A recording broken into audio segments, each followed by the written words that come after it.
right, we are live. This is episode number 3 of the Sales Lab podcast. This is a no fluff, no BS podcast.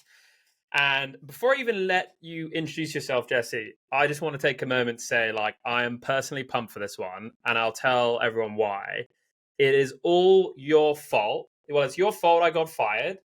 It's your fault that I took the pill. It's your fault that I've gone down this whole journey with this automation, and it's your fault that Trigify was created. So, ultimately, it's been an absolute wild journey that we've had over the past 2 years now, I think it is. But yeah, man, super stoked to have you on the podcast. Hey, man, I'm sorry I did that to you. But yeah, no, I will take some credit here on this one. I'm not one to take credit very often, as you know. But but on this one, no, man, I remember the day you came to me. You're like, hey, man, I just want to land in the primary inbox. It's circa now. Wow, it's crazy, huh? I was coming to you. I was on outreach. I had a team of 20 SDRs on outreach. We were smashing, I think, close to 5,000 to 10,000 emails per day on one domain. We were hitting the 0.1 or 0.2 reply rate. And I was just thinking, fuck, what do I do? There's got to be something we're doing here that we can fix. I'm like, I swear down, my copy's not this bad. It couldn't be. It isn't. Really, it isn't. It has nothing. That's the funny thing. The gurus won't like this, but it's not really, in that scenario, it wasn't the copy. The copy was fine. Do you know what? Once you unlock the ability to send emails, I actually think my copy's gone downhill because I haven't been trying as hard because it's easier to get replies. So easy. But listen, for those that don't know you, Jesse is the CEO and founder and owner and everything of a company called Lead Magic. And dude, give me Lead Magic's kind of doing everything at the moment. You started at website identification, correct me if I'm kind of wrong. And now you're morphing into this data enrichment tool, right? Yeah, so it was interesting. What we started was the visitor identification. It was actually one of the things I used the most to become a successful sales rep. We've wanted to basically help people find out what companies are on their website. And then we realized a lot of reps, believe it or not, you could tell them exactly who's on their website and they still won't follow up. So we saw some churn problems there. We kind of saw that. And then in January, we started to build just a free platform to help people who are using SmartLead. Help them get better insights into their data. And what we realized is in that process, we saw that there was a huge gap in just getting data enriched. So we had a bunch of great ways to do it. We have a very robust database already, and we also have ways to go out and get it on public websites that are legally you're able to scrape. And we were able to do that and build that. And what people have realized is, wow, we can get way more accurate data for a lot less cost. And that's it. I mean, everyone's like, well, what's the secret here? Well, it's just accurate and it's not really expensive. And we're not locking people in. We're not doing all these weird, there's all these weird scams that are going on now. There's even, believe it or not, Max, there's even companies that are stuffing data into I won't name the name of the company, but they're stuffing data into your CRM that's fake, and their lawyers are on the other end. So you're emailing their lawyers so they try to sue you later. I mean, I've never heard of anything so crazy. There's a lot to unpack here, and I think I'm gonna get you going on quite a few topic areas. I'm excited for it because I know how to turn the key here. But I want to dial it way back, because I think what a lot of people don't know about you is actually how you kind of became the Jesse that everyone knows. And I feel like you just blew up onto the scene. And it wasn't on LinkedIn; it was more on Pavilion. You were just every thread. There was Jesse, and it wasn't just a 2-word answer, which is what most people do on these Slacks. It was paragraphs of this is why you're crap, and this is what you need to do as a result. And that's actually how I found you and reached out to you. But maybe just give us because I know that you had a similar experience to what I did, right? You got fired from your job, which kind of sent you on this path. How have you kind of accumulated all of this knowledge, and what spurred it? Well, I was always, I always looked at it. I took it literal whenever they said, and I always thought this was a bad phrase that senior leaders would use, but they would always say, use it as your franchise, right? It's your franchise. And I was like, well, if it is my franchise, I should own equity. Let's not get into it. But that's a whole other world. We shouldn't go there. But what I realized was most of the people who had problems that I wanted to help that actually had money were all in certain communities. COVID had hit and everybody had moved towards, I guess, what you'd call dark social. That's this kind of weird terminology. And what I did is completely surrounded the building, right? What I did is I went in and I found every topic that I knew I could provide a very, very, very strong answer to and absolutely help. And I would help that person, but I knew the money wasn't actually in helping that person. It Mm. was actually in helping the other 9 people who have that same problem later. So what I Mm. did is I answered, if you go into the Pavilion chat, you'll see I've answered almost every single question that's in there. And what I did, I set up a feed. I set up a feed on Slack and I would just wait for a question to pop up. And Amazing. then what I would do is on the dashboard, I would just immediately spend 30 minutes answering every single question every single day with the best content that I could possibly provide.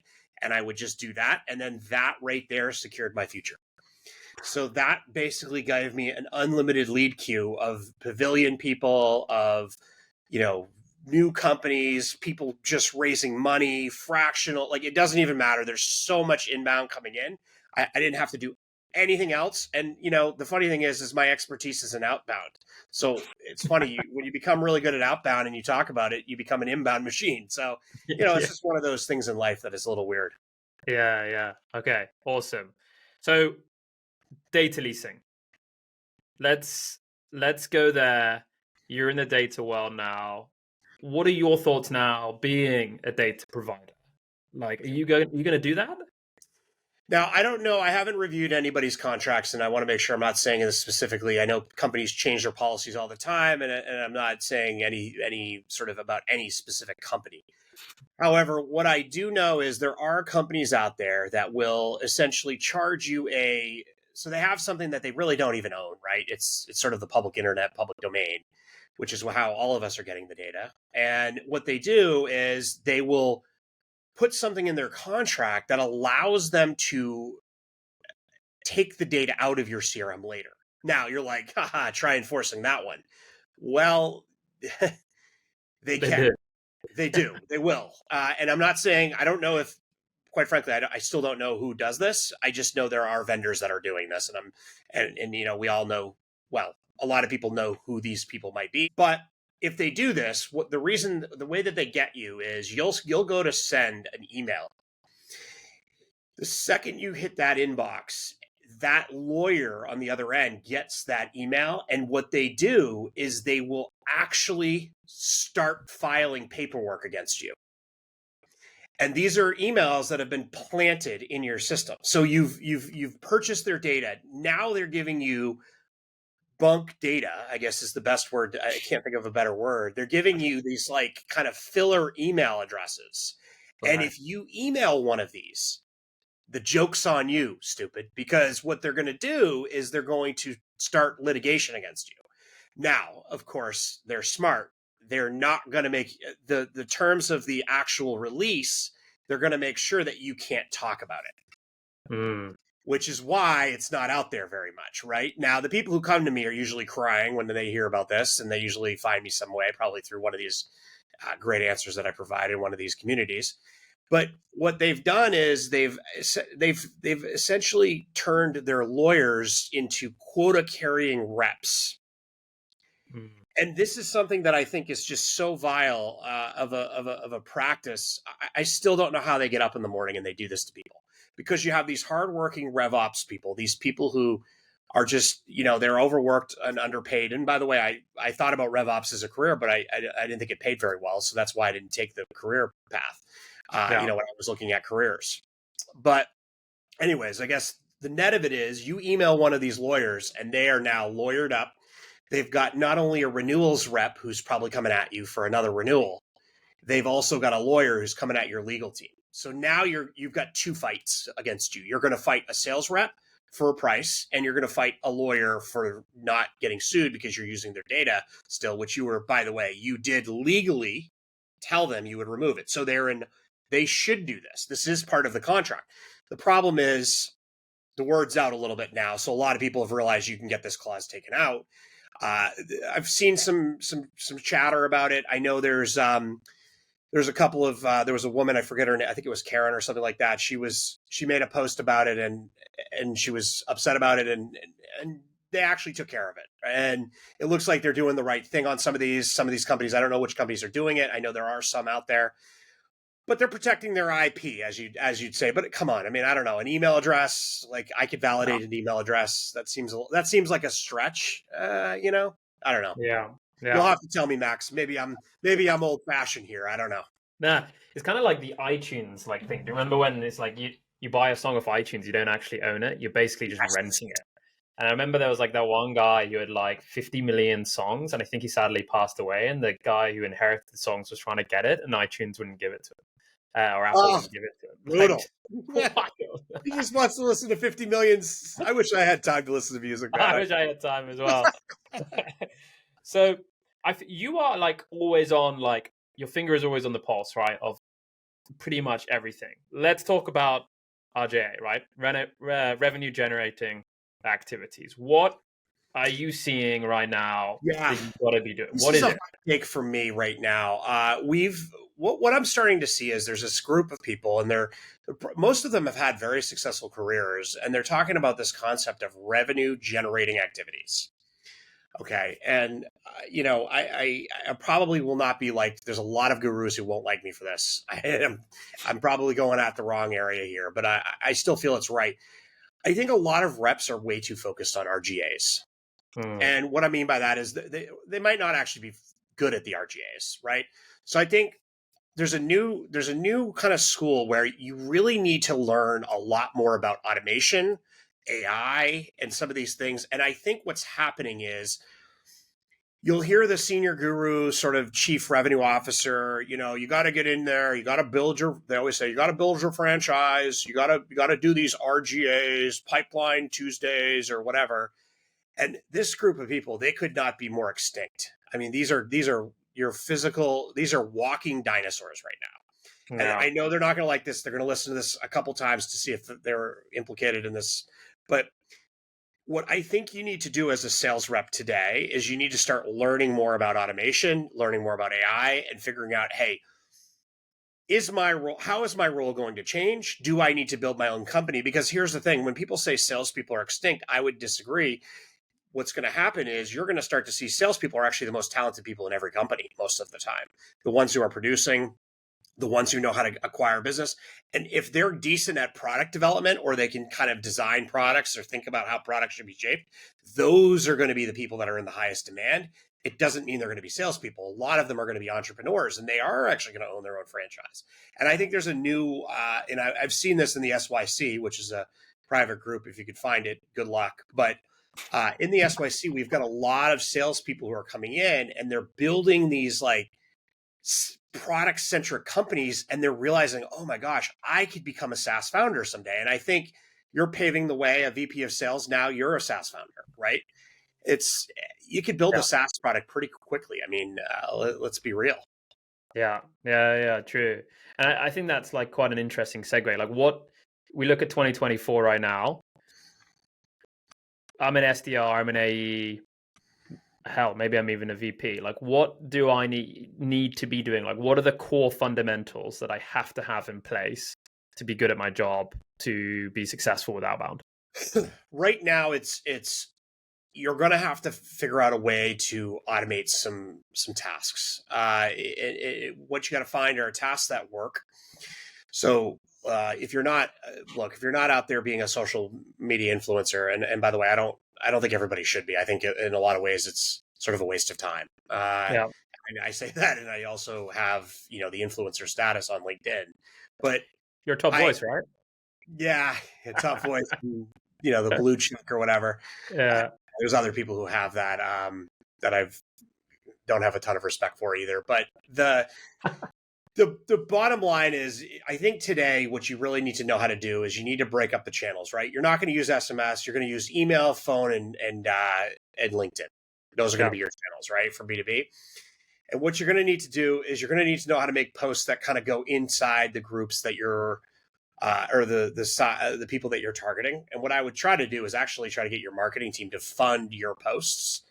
I would try to get them to fund your post to go to the people that you need it. And what I mean by that is there's a way to do brand posts, and you need to kind of send those out to the people that you're going to be targeting. Or you get your founders post or people at your company that are product experts. Because remember, if you're in sales, they don't really care much about you, right? They don't really want to learn much from you because they don't have total respect, right? There's this like sort of weird thing that comes along with being in sales. And I can say that because I was in sales. So I know what people are looking for.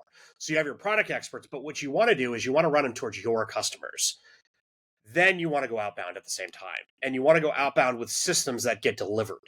So delivery is now the biggest challenge. And what I mean by delivery is it shows up in their LinkedIn account, in their DMs. It has to get delivered, and it also shouldn't take you much time to send the message. So you can build these sort of super targeted campaigns. I would use tools like Trigify to sort of find the right triggers, find a way to get these triggers so you know when these people are ready to buy. Remember, if they're doing, if they're making hiring decisions, if they're building offices, if they're doing these, you need to be relevant. And that just makes people want to work with you much more than other people. And if you're not reaching out on the relevance, then you're, people used to find these, they would do these things called fit, and everybody's a fit for every product, right? So that's why relevance now is you got to find people who are relevant, because obviously SaaS companies are designed for relevance or for fit. And the fit is just like, well, obviously your investors wanted this thing to be for everybody because that's what they wanted. Their market's huge. And that's how they got their funding. So you need to go after relevance now. You got to find people when they actually are having the problem. Yeah, that's the key part there, right? Like the relevancy unlocks the problem. I always say with people with triggers, it's like, just because they've moved new and role doesn't mean they'll buy. It's what does that pain of them being new in that role open, and that's what you hook onto, rather than the fact that they're new in role, because everyone will be like, hey, congrats on your new position. But no, it's hey, I imagine this is the struggles that you're facing right now, hence why I'm reaching out. So it's focusing on the why. But and deliverability, right? So everyone comes to you, you are, I feel like you're the godfather of the. You are, whether you like it or not, Jesse. You are the guru. You are. That hurts. I didn't want it to happen, but let's do it. You've been hating on the gurus for so long that you've ultimately become the guru yourself. No, I think what happens on this one is, so what's happened is the systems are using much better behavioral tracking, right? It's machine learning models that they're using on the behind the scenes. So they've done a couple of things. First thing they did is they locked down the APIs, right? So they locked them down. The way that people were getting around deliverability issues, they were using email warm up, right? And what I mean by that, they locked down the API. So if you need to use the most secure method to connect to any sort of email delivery system was OAuth 2, which is the second version of sort of the OAuth. It's a little bit trickier. And Google's now not approving anybody who does email warm up there. So now everything you're doing, you now have to make an actual real decision on, hey, am I going to go a little gray hat here? And there's gray is you're kind of in the middle of, the black hat, white hat sort of, really security culture.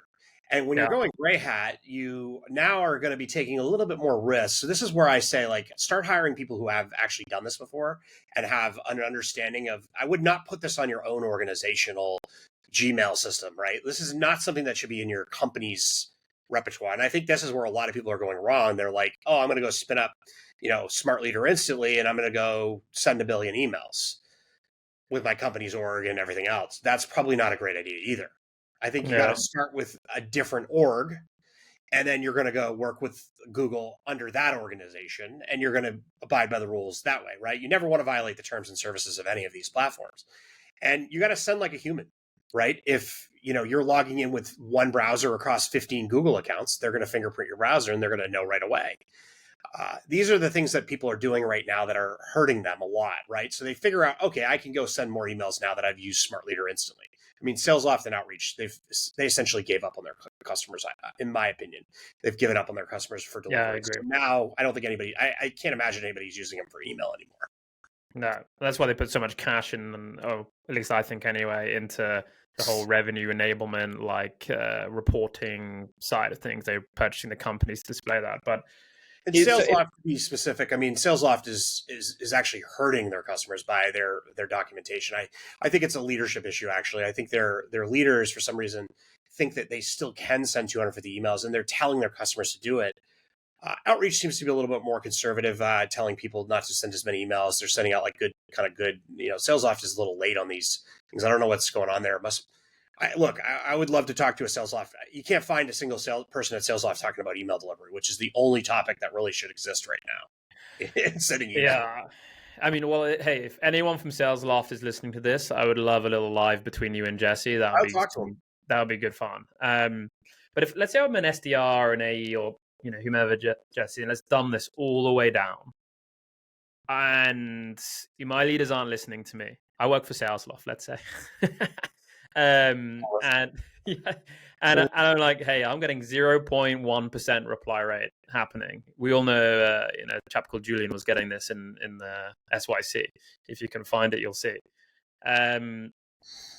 What do I do? Like real simple terms, like what are just a few simple steps to get and I'm not talking huge volume here, just to get back on the path to primary. Yeah. So this is where it becomes a safety concern for your job. So let me tell you what I think. So you got to score your outcome here, and you got to figure out, okay, do I want to keep my job? Because there's two ways to do this, right? One way is you go set up your own gray system, which is like a smart lead instantly system on the side, which, by the way, there are reps who I have seen do this and were successful. They were probably some of the better reps at the company. I saw there was somebody in one of the chats that I'm in. He was working at the CEO knows me too. And he's like, I'll let him do this.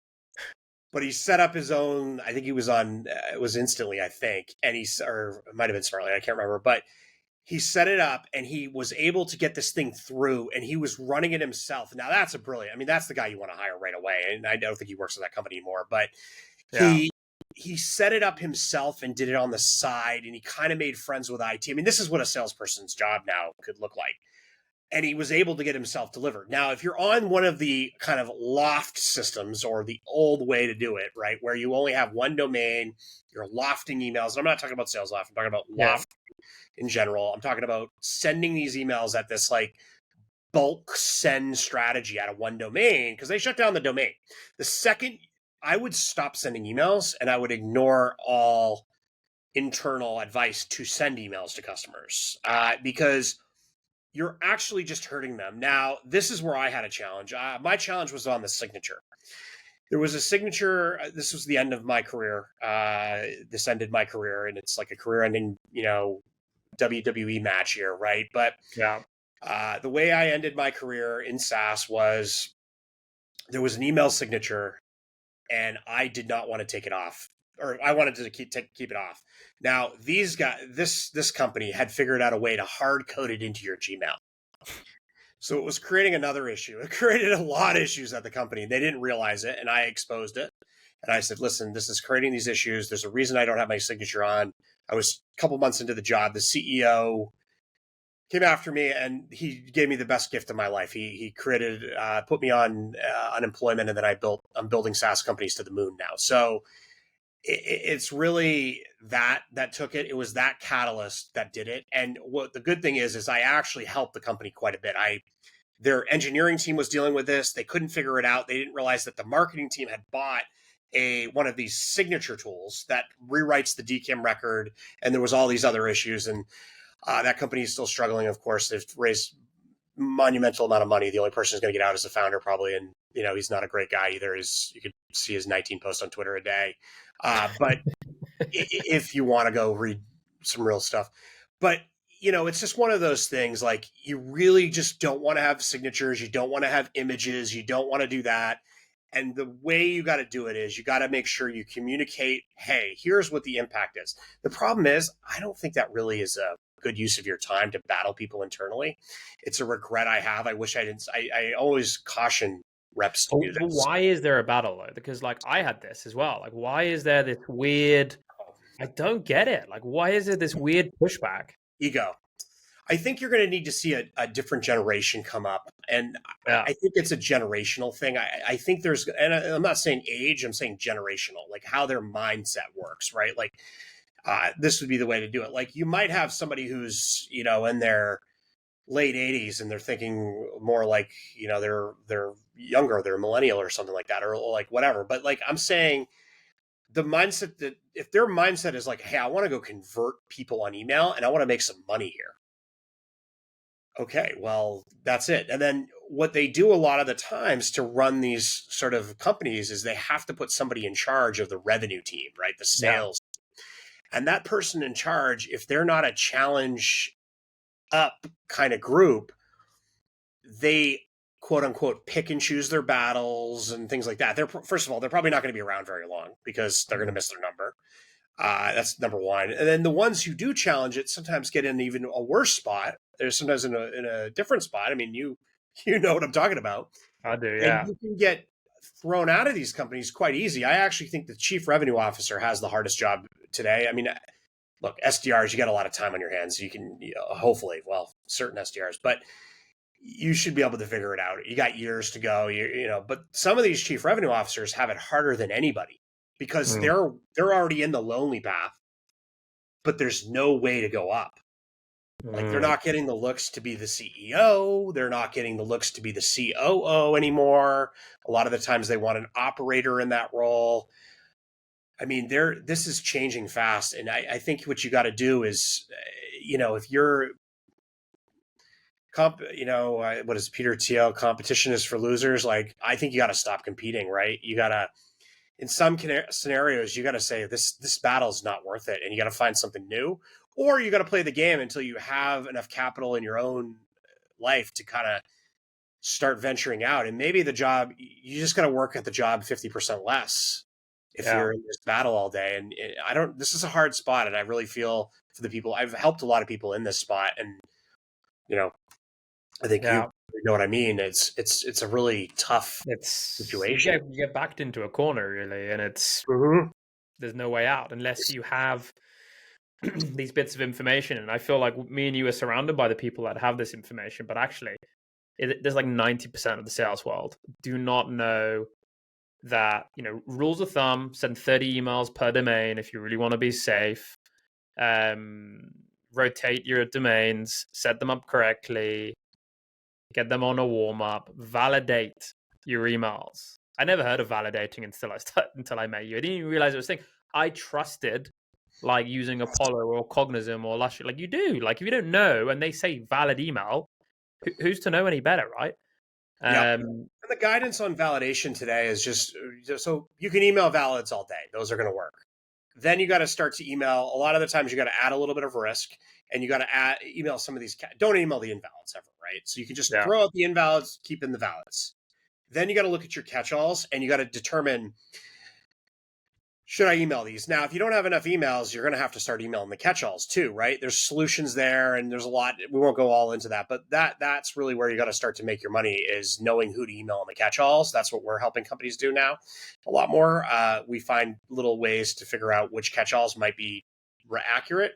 You are allocated some failure when you do set up enough domain names. You can set up enough domain names that it won't impact you as badly.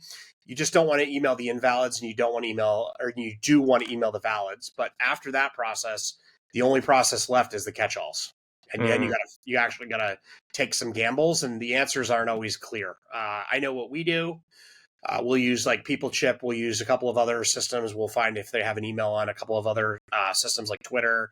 If they have emails there, if they have emails on other platforms, we'll sometimes take a chance. It just depends on what our goals of that email are, that email campaign are. And where is Lead Magic going? Like, is that the plan is to try and like facilitate like understanding catch-alls better? Are you going into other data parts? Like what's the long-term couple areas we're going towards we really I really think one of my favorite products, and I always talk about this product, was Clearbit. I think it's way too expensive now, and I don't think you want to buy it now that HubSpot's bought it, and then Google's going to buy that, or at some point. But I think HubSpot or Clearbit had it right, and if their founder Alex is just, I mean, he's on a yacht. He's on a literal yacht. You literally look at him and you're just like, whoa, man, this guy has like, if I had to say anybody I would look up to, like in a lot of ways, his only failure really was he hired like a huge sales team and it like devalued his company. If you really were to, he'd probably agree with me on this one. He'd probably be blunt about it now. And he's said some crazy stuff lately too. So I think he would join me in this one. But I think what is going to happen here is you're going to start to see, we're going to come in and we're going to really make it hard for you to sort of use the current vendors you have because we're going to lower the price. And I've said, batten down the hatches here at the company. And I've said, no one's getting paid until the customers start using this stuff for free. Now, the good thing is people are using it. Like, we don't even have to worry about it anymore. Like, it's just, people need it. So we're just there. We're there. We're working with great companies. We're going to also start really partnering with companies like Trigify to get like more, give you guys triggers that we find. We've got a head count, one that we've looked all over and we found like head count accuracy. We're all about the accurate side of the data world and ways that we don't have to have as many people upset about their data being transferred around and that we're really trying to help people go outbound. And that's really where we're focused. And we're just doing it very simple. I don't have a large engineering team. I'm not going to either. The thought of that scares me right now. And we want to work with companies like Trigify, Clay, even this Persona company is very interesting too. I'm really sort of excited to see what they do. They've talked to us. Gigasheets is another one that we're seeing out there. Yeah. These are some great companies that we're seeing some major traction with. So yeah. And you guys are almost like real-time data, right? Like it's yeah. So the biggest thing I've been talking about is there's a reason you may want to look at getting the data real time because it's more, I say these insights aren't always perishable, right? Or they are perishable, right? Like if you're going to get hit by a bus, 10 minutes before, it's good. And then like, it's the same idea of data, right? Like if it's that real time, that actionability. Insights are perishable, right? They will perish over time. It's stale. Like if 10 minutes later, you've already been hit by the bus, it's not going to be a big deal. That's why we're trying to get you the data at the actual time. Now, to do that, we may have to go asynchronous, meaning we may, and this might get a little further away, but when you're looking at these sources of data, you've got to make sure that you have the source. You're able to get the source of data in a way that it sort of follows the terms and conditions of the platforms that you're getting them from, right? And wherever those platforms are, whatever business networking and businesses that you grab that information from, you've got to get that information to your customers at the same time. And hey, if somebody changes their job, they're probably not going to be a great response. Yeah, true. Real time. Last one from me to wrap this up, man. And I think everyone wants to hear from the number one growth guru. What is your number one play right now? What is your number one strategy to acquiring new customers? So here's my number one new play. This is one I've not shared anywhere. I don't even. Yeah, this is one that I'm not sharing much of. What I really like, I keep it DL, and I don't think it's likely a lot of people have already, people have very short attention spans if they haven't made it through this whole, they might not. I like what I like. This is one of them, and I could see Trigify even adding this into the system. All right. Well, let's say you're looking up somebody who just changed jobs. Okay.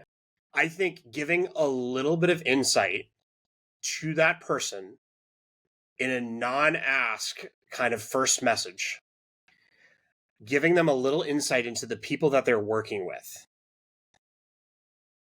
and telling them a little bit of information about the people that they're around, they're working. Hey, I wanted to let you know, you just great. Congrats on the new job. Wanted to give you a little bit of intel on the people that you're working with, or something positive. You're looking for positive signals here. And formulating that into like a response and doing this at a scale that allows you to do it to many people, right? And it's not the same email. And giving them a little bit of insights into that, giving them something. If you can give them one insight before you start your sequencing and the rest of the stuff that you're doing, the machine gun approach, there's something that happens. There's something that changes when you give somebody value in the beginning and they didn't expect it. And that's how I've operated my entire career in sales and anything, right? I'm going to go help this person with one thing. It might not be whatever, who knows what it's going to be. But if you think about the signals that are out there today, if you were to look at like Sales Navigator, and I think Sales Navigator is an amazing product and everybody should have it and everybody should be looking at it and having somebody looking at it real time for them. I think you're going to want to look and say, like, what is it about this person? And somebody comes into a new job, if they're a senior leader, they're always on the defense. And the old way was you'd wait 90 days before making decisions. Now the new way is day one, you're making decisions. And if you get some insight to that senior leader in that message, that person will feel in debt to you and they will possibly read your next message. And that right there, whether you're giving them some sort of personality. I mean, you can do some really cool, disc profiling with GPT. The tools are okay, but I think you can do it yourself without it in a lot of ways. And I've done this before. If you give people insights into the people that they're working with, the people who are around them, and you're accurate, and even if you're a little off, you're still accurate. Remember that. That insight is major. Amazing. Love that. That is like super granular as well. Like, tell them about a post, tell them about something that this person knows, and give them that insight before you start your big sequencing and storytelling and story making, all of that. I think if you do that first, you can change the way that email is read at that company. That senior leader will remember you and you will get a call back. You will get everything you want out of that one email and everyone knows that's how you got to do it. Yeah. Hey, by the way, your teammate Jesse posted about this deliverability. You might want to think about using him for that or something like that. Like just any sort of thing, because that leader is on their back foot the second that they walk into that. And I haven't shared this tip anywhere, and I've been saving it for a show like this because I think it's one of the best podcasts out there today. I think it's real. I feel comfortable talking on it, so I'm really excited. I hope people are, and even using like triggers, right, and telling them a little bit about the company, maybe just a little snapshot of something before you go in with your big sequencers and your big guns, right? Yeah, love it. I thought you were going to say your number one strategy is to be the SaaS Jake Paul and do the marketing play. That's where I thought you were going, but we might be. That's another one, but I wanted this thing to be tactical. I wanted people to actually be able to do it. Yeah, love it, dude. Well, listen, thank you so much for joining, man. Like, honestly, it's been mega. You helping me along the way. And if people aren't following you, they need to follow you on LinkedIn, but also go to leadmagic.io and sign up because we need to do a big announcement because we're going to be getting Lead Magic inside Trigify. All of Lead Magic's data is going to be there. So you can start to overlap some of the real-time accurate data on top of triggers. And it's going to blow campaigns away. That's awesome. And I think, Max, you're selling yourself under, I know you didn't talk about yourself, but anybody who hasn't followed the journey of what Max has done, what he started, how he started, and this, and, having to move back, out of the US. I don't know. Our immigration system is a little off, I think, but Tough, huh? I think it's just an amazing journey that you've come on, and there's going to be books and there's going to be stories written about Trigify and everything you've done, man. So congrats and everything, your success and everything. So appreciate it. Appreciate it.